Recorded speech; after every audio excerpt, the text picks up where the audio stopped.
keputusan yang ingkrah. Butuh kepastian hukum apa yang terjadi. Kepentingan umat jangan sampai dibohongi atau didramatisir. Kembali ke Rizik Syihab yang menyatakan perang. Di sini pun kita menganggap sebuah lelucon. Karena berawal dari harusnya pertanggungjawaban dari Rizik Syihab dan klannya Ba'alawi untuk mempertanggungjawabkan apa yang sudah dikaji oleh para ahli kami. Semuanya mereka tidak bisa membantah, tidak bisa membuktikan secara ilmiah ataupun fakta bukti. Sehingga akhirnya keluarlah ucapan-ucapan provokatif. Inilah bukti ketidakmampuan mereka ketika dijajal untuk masalah pembuktian dan kebenaran, tetapi mereka mengalihkan dengan isu-isu lain, framing dan fitnah, dengan menyuarakan PKI, Syiah, dan lain-lain. Provokatif perang justru yang diperintahkan, yang diajaknya adalah orang-orang pribumi, bukan dari klan mereka, yang seharusnya yang bertanggung jawab atas semua ini. Satu lagi catatan yang lebih penting, kepada aparat, kepada TNI Polri, kepada Bapak Prabowo, instruksi ataupun ajakan perang sudah cukup dengan bukti-bukti tersebut untuk mengadili dan menangkap. Karena di dalamnya adalah sudah jelas provokatif, dengan memerintahkan menggunakan senjata tajam. Bahkan satu lagi lebih penting, untuk mengangkat bazoka. Perlu dipertanyakan, diselidiki, bahwa mereka sudah mempersiapkan yang harusnya peralatan tersebut dimiliki oleh kalangan militer. Tapi mereka berani menyebut. Disinilah Allah telah membukakan apa-apa yang menjadi kesalahan mereka. Kepada aparat penegak hukum, segera tindak atas dasar video-video tersebut. Kami umat Islam dan rakyat Indonesia sangat mendukung penuh. Dan untuk selanjutnya, seluruh PWILS di seluruh tingkatan tetap waspada, tetap lanjutkan proses-proses hukum terhadap klan Ba'alawi, terlibat dalam pidana, perdata, dan lainnya yang berurusan dengan hukum. Satu laporan terhadap Gus Fuad, 1000 laporan kita ajukan. Kita berdasarkan bukti-bukti chat mesum yang seharusnya segera diselesaikan, kita akan bongkar kembali dan kita akan usut kembali, karena rakyat sangat menunggu. Kemudian kepada PWILS juga, untuk tetap waspada, tingkatkan koordinasi, saling informasi. Bila perlu kita gunakan call center di setiap wilayah, daerah, dan ranting yang ada, supaya mempercepat ataupun saling menginformasi antar seluruh tingkatan. Baik, kepada para muhibin, saudaraku sebangsa, seiman, seislam, saudaraku setanah air, kami lahir dari niat sanubari untuk membela marwah Indonesia, marwah agama Islam, marwah ulama-ulama pribumi, dan marwah rakyat umat Islam di Indonesia. Bukan berdasarkan doktrin yang tidak jelas. Berbeda dengan kalimat takbir tauhid yang mereka jual ketika Rizik Syihab atau Basemir ataupun klan mereka sehabis orasi dengan memfitnah, caci maki, hasutan, diakhiri dengan kalimat takbir. Itu adalah sebuah penistaan terhadap simbol-simbol ataupun jargon-jargon Islam. Dan kami merasa dilecehkan sebagai umat Islam. Apakah kalian yakin dengan mereka, dengan kejelian Nabi? Apakah yakin mereka dengan kealiman mereka? Islam tidak mengajarkan mengganti nisan-nisan leluhur menjadi klan mereka, yang namanya pemalsuan. Islam tidak mengajarkan rasis, merasa lebih tinggi. Islam tidak mengajarkan caci maki dan fitnah. Mari kita sama-sama telusuri, karena Islam mengajarkan terus-menerus cari kebenaran. Bukan hanya pembenaran, cuma berdasarkan husnudon dan berprasangka baik. Tetapi ketika fakta bukti ada, kita sebagai umat muslim wajib menelaah, percaya sebuah kebenaran. Jangan tertipu dengan penampilan, jangan tertipu dengan ucapan-ucapan lisan yang membawa-bawa jargon Islami. Kita saudara sebangsa dan setanah air. Sepatutnya kita sama-sama menjaga marwah leluhur, marwah pribumi, terutamanya tanah air ini. Pemerintahan ini pun patut kita jaga. di mana negara itu dibuat sebuah kekacauan, maka kepentingan-kepentingan luar ataupun kepentingan-kepentingan orang-orang yang di dalam semakin merajalela. Ini yang kita hindarkan. Rapatkan barisan, berpegang teguh kepada ulama-ulama kita, adat istiadat kita, yang notabene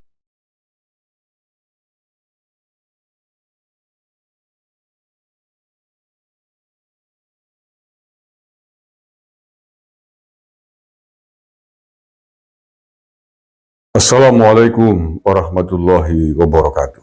Saudaraku yang saya cintai, saya banggakan, dari Sabang sampai Merauke dan dimanapun Anda berada. Kebenaran sejarah harus diungkap sebenar-benarnya. Tidak boleh siapapun di negeri ini menyimpangkan sejarah, memainkan sejarah, apalagi sejarah terkait dengan eksistensi bangsa Indonesia, terkait dengan perjuangan bangsa Indonesia, terkait dengan lambang-lambang negara, hal-hal penting di bangsa ini, terkait dengan sejarah bendera merah putih, dan sejarah pahlawan yang lain.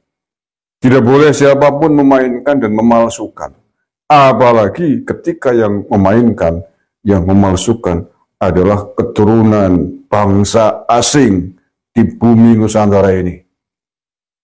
Semua itu harus dibongkar dan pelakunya kalau perlu dihukum seberat-beratnya. Karena berbahaya sekali bagi eksistensi bangsa ini untuk generasi yang akan datang. Salah satu yang diglorifikasi terkait dengan pengusulan Habib Idrus bin Salim Al-Jufri, atau yang dikenal dengan guru tua dari Palu, Sulawesi Tengah, adalah dikatakan sebagai pengusul bendera merah putih. Ini diglorifikasi oleh pendukung-pendukungnya, dikatakan bahwa Idrus bin Salim Al-Jufri ini dikatakan sebagai penemu bendera merah putih. Padahal ini adalah bohong yang sebesar-besarnya. Bohong besar dan tidak masuk akal kalau itu dikatakan sebagai penemu bendera merah putih, yang notabene Idrus bin Salim Al-Jufri adalah kelahiran bangsa Yaman yang masuk datang ke Indonesia sudah berumur sekitar 25 tahunan lebih, dan selama hidupnya tidak pernah menjadi warga negara Indonesia. Dia dikatakan sebagai penemu bendera merah putih, kemudian diusulkan hari ini menjadi pahlawan nasional. Sungguh, ini sangat menyakiti nilai sejarah, menyakiti rasa kebangsaan kita. Ya, salah satu yang diglorifikasi itu. Kemudian yang lain adalah mengglorifikasi tentang jasanya di Indonesia sebagai orang nasionalis katanya.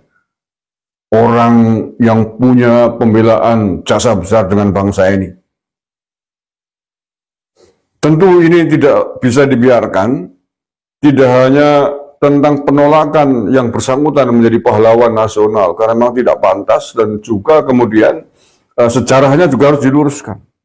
Saya mencari tahu tentang siapa sih awal mula yang mengatakan, mengisahkan Idrus bin Salim Al-Jufri ini, awal mula yang membuat kisah bahwa Habib Idrus bin Salim Al-Jufri ini adalah penemu bendera merah putih. Saya tidak menemukan. Tapi kalau yang mengglorifikasi sudah saya temukan. Ya, tidak lain adalah para pendukungnya. Dan di antara orang penting yang ikut mengglorifikasi ini, yang menurut saya perlu diungkap dan perlu dikejar dari mana dia punya sumber itu, yang pertama adalah Hidayat Nur Wahid. Mantan Presiden PKS, mantan Wakil Ketua MPR. Hidayat Nur Wahid ini tidak main-main, menceritakan ini dimuat di situs resmi MPR RI ketika dia masih menjabat sebagai Wakil Ketua MPR. Dia mengatakan tentang Habib Idrus bin Salim Al-Jufri sebagai penemu bendera merah putih ini. Yang kedua adalah kiai yang pernah menjadi pengurus PBNU, Kiai Haji Adnan Anwar. Saya pernah bertemu dengan beliau nih waktu ada acara PKPNU di Banyumas sekitar tahun 2017 atau 18 yang lalu lah. Saya tidak nyangka ini. ini juga perlu ditanyakan nih, Haji Adnan Anwar. Dia juga menceritakan hal yang sama. Yang ingin saya tanyakan, dari mana dia punya kisah itu? Dan kisahnya hampir sama. Dikisahkan bahwa di dalam mimpinya Habib Idrus bin Salim Al-Jufri itu dikisahkan bahwa bendera Indonesia adalah merah putih agar disampaikan ke Bung Karno. Gitu. Nah, saya nggak tahu apakah ini diceritakan dulu oleh Habib Idrus bin Salim Al-Jufri ketika masih hidup, atau memang sengaja diciptakan, dibuat oleh para pengikutnya, para penerusnya pasca beliau itu meninggal dunia. Nggak tahu, ini belum ketemu saya. Makanya di awal tadi saya ngomong bahwa saya belum menemukan ini pengglorifikasi penutur kisah pertama siapa ini. Siapa? Apakah logikanya adalah kalau itu adalah hasil dari mimpinya Habib Idrus bin Salim Al-Jufri ini, maka logikanya pada yang menceritakan adalah yang bersangkutan. Kan tidak mungkin mimpi itu diketahui sebelum yang bersangkutan cerita. Kan begitu logikanya. Cuman dalam konteks teks literatur saya mencari-cari jejaknya, tidak menemukan ada petikan bahwa Habib Idrus ini bercerita, saya pernah bermimpi bertemu Rasulullah agar bendera merah putih Indonesia agar bendera Indonesia adalah merah putih. Saya belum menemukan kutipan itu. Tapi kalau kisah cerita menceritakan bahwa merah putih adalah Habib Idrus ini, yaitu yang terpenting, orang penting yang layak untuk kita hargai adalah dua orang itu, yaitu Kiai Haji Adnan Anwar pernah menjadi pengurus PBNU dan Hidayat Nur Wahid. Kalau yang lain yang bertebaran di media digital itu menurut saya nggak penting menjadi dasar, karena hampir tidak pernah ada penuturnya di situ. Di penulisnya yang menceritakan sendiri, ngoceh sendiri, tapi tidak menyebutkan sumbernya dari mana itu. Tapi anyway, bahwa kisah tersebut nampak sekali sengaja diglorifikasi, dihembuskan agar orang terpengaruh seolah-olah yang menciptakan, yang mengusulkan bendera merah putih adalah Habib Idrus bin Salim Al-Jufri, orang keturunan dari Hadramaut Yaman ini. Nah, saya nggak tahu apakah itu memang sengaja sudah dirancang dari awal agar ketika pada saatnya nanti Habib Idrus bin Salim Al-Jufri ini ketika diusulkan menjadi pahlawan nasional dianggap pantas. Ya, kalau hari ini kita bisa menganalisis demikian.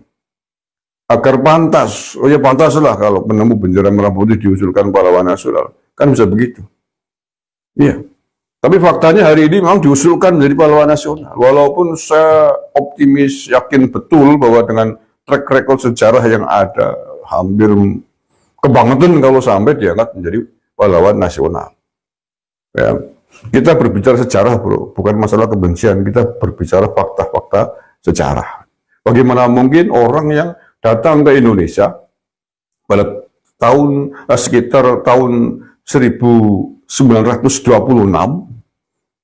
kemudian mendirikan Al-Khairat tahun 1930, itu yang saya baca di Republika, sampai wafatnya tahun 1969 tidak pernah menjadi warga negara Indonesia. Ya, lahir di Yaman, semasa hidupnya, sepanjang hidupnya tidak pernah menjadi WNI, kemudian diusulkan menjadi pahlawan nasional. Ini nalar dari mana begitu? Kemudian yang berikutnya dia juga diglorifikasi, dikisahkan pernah satu kelas dengan Hadratul Syekh Mbah Hasyim Asy'ari. Satu kelas di mana ini juga nggak logis, nggak masuk akal. Satu kelas di Mekah apa di Tebu Ireng, ini nggak masuk akal kalau kita lihat sejarahnya. Mbah Hasyim Asy'ari sudah pergi ke Mekah tahun 1892. Di kisah sejarahnya begitu, ke Mekah untuk menuntut ilmu selama 10 tahun, baru kemudian pulang ke Tebu Ireng mendirikan pondok pesantren Tebu Ireng. Nah, tahun 1892 ketika Hadratul Syekh berangkat ke Mekah, Habib Idrus bin Salim umur berapa? Baru lahir. Ya, silakan buka-buka tuh jejak digital catatan sejarahnya Habib Idrus bin Salim Al-Juhri, lahir tahun 1892. Lahir cepat, baru lahir. Persis dengan itu adalah era berangkatnya Hadratus Syekh Basim Asy'ari ke Mekah. Bagaimana mungkin bayi baru lahir dikatakan satu kelas dengan Basim Asy'ari, itu dari mana ceritanya? Lah ya, dari mana ceritanya orang bayi baru lahir dikatakan pernah satu kelas dengan Basim Asy'ari? Kalau mana yang menceritakan punya catatan sejarah, silakan dibuka sejarah dari mana, satu kelas di mana dengan Basim Asy'ari.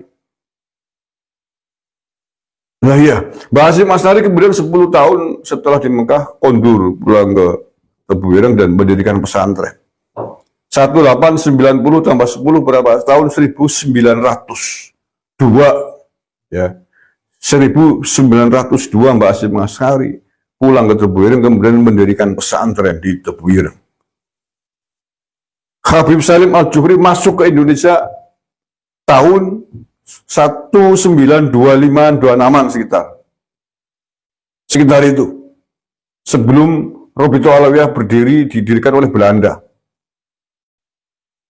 Basim Asy'ari sudah menjadi ulama besar, mendirikan pesantren, dia baru masuk di Indonesia. Bagaimana mungkin dikatakan pernah satu kelas dengan Basim Asy'ari? Masuk akal? Tidak, sama sekali tidak masuk akal. Allah Karim. Nah, dalam konteks sejarah kita harus membuka literatur begini, jangan mantuk aja ketika diceritain sejarah. Iya dong, sejarah dasarnya adalah fakta gitu loh. Nah, jadi kesimpulannya bahwa itu adalah bohong besar, adalah hoax besar ketika Habib Idrus Al-Juhri ini dikatakan sebagai orang yang mengusulkan bendera merah putih kepada Bung Karno. Bohong besar, apalagi kalau kemudian disampaikan, usulannya itu disampaikan ke Basim Asy'ari. Ini nggak masuk akal dengan sejarah yang tadi sudah saya ceritakan. Ya kalau Anda mengatakan itu benar, masuk akal, ya silakan tunjukkan cerita manuskrip sejarahnya seperti apa. Ya, ceritakan sejarahnya seperti apa. Adakah bukti konkret fakta-fakta bahwa Habib Idrus Al-Juhri ini pernah satu kelas dengan Basim Asy'ari? Basim Asy'ari sudah menjadi kiai, dia baru lahir. Allah Karim. Nah, bendera merah putih itu sudah dipakai di Nusantara ini jauh berabad-abad sebelum Indonesia merdeka. Ya, sekali lagi sudah dipakai di Nusantara ini sejak zaman kerajaan. Sejak zaman kerajaan sebelum Indonesia merdeka 17 Agustus 1945. Jadi jangan ngaku-ngaku orang keturunan imigran dari Yaman mengusulkan bendera merah putih sebagai pencipta pengusul bendera merah putih. Jangan ngaku-ngaku, jangan ngimpi bro. Emang orang Indonesia goblok-goblok apa mudah dibohongin kayak gitu? Saya bacakan ya rangkuman atau terkait dengan sejarah bendera merah putih yang kita miliki, yang kita banggakan hari ini.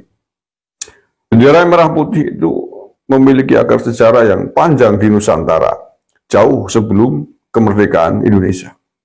Jauh, bahkan sejak zaman kerajaan.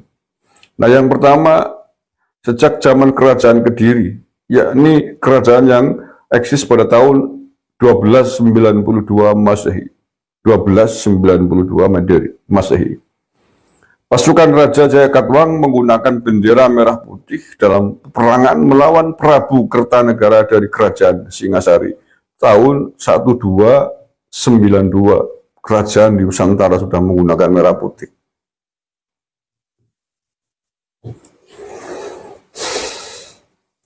Kemudian pada zaman kerajaan Majapahit, merah putih juga sudah dipakai. Majapahit ini pasca Kediri ya. Jadi kalau Kediri itu abad 12, kerajaan Majapahit itu abad ke-13 sampai ke-16 ya. Agak panjang ini masa kejayaannya Majapahit, sekitar 300 tahun atau 3 abad.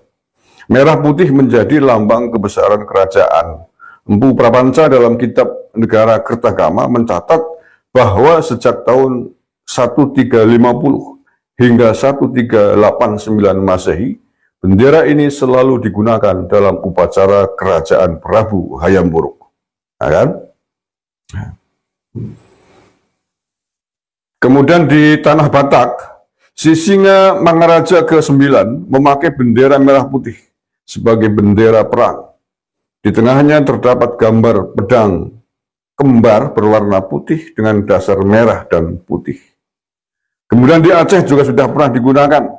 Para pejuang Aceh menggunakan bendera merah putih dalam peperangan. Di bagian belakangnya terdapat gambar matahari, bintang, bulan sabit, dan ayat suci Al-Quran. Di Sulawesi Selatan, pada zaman kerajaan Bugis Bone, menjadikan bendera merah putih sebagai simbol kekuasaan dan kebesaran, dikenal dengan nama Woromporang. Woromporang. Silakan warga saudaraku dari Sulawesi Selatan, cek sejarah tersebut. Nah, kemudian pada saat era Perang Diponegoro, perang yang sangat legendaris di Tanah Jawa ya, tahun 1825 sampai 1830 Masehi, pasukan Pangeran Perang Diponegoro menggunakan bendera merah putih dalam perjuangan melawan penjajah Belanda. Nah, bagaimana asal-usulnya warna merah dan putih itu? Warna merah dan putih yang digunakan sejak zaman dahulu diperoleh melalui teknik pewarnaan tradisional. Putih itu dari kapuk atau kapas yang ditenun menjadi kain, kemudian merah berasal dari daun pohon jati, kulit buah manggis, atau bunga belimbing wuluh. Beberapa orang berpendapat bahwa warna merah putih berasal dari bendera Rasulullah. Namun, Al-Mubarak Furi, seorang penulis sirah Nabawiyah, membantah tersebut. Menurutnya Rasulullah menggunakan bendera berwarna putih, bukan merah putih. Memasuki abad ke-20, bendera merah putih kembali digunakan oleh para mahasiswa sebagai simbol nasionalisme. Pada tahun 1928, bendera ini kembali dikibarkan di Jawa, meskipun kolonial Belanda melarangnya. Saat persiapan proklamasi kemerdekaan, Ibu Fatmawati menjahit bendera merah putih pada Oktober 1944. Saat itu, ia berusia 21 tahun, tengah mengandung anak pertama, dan menjahit dengan tangan di ruang tamu karena dokter melarang menggunakan mesin jahit kaki.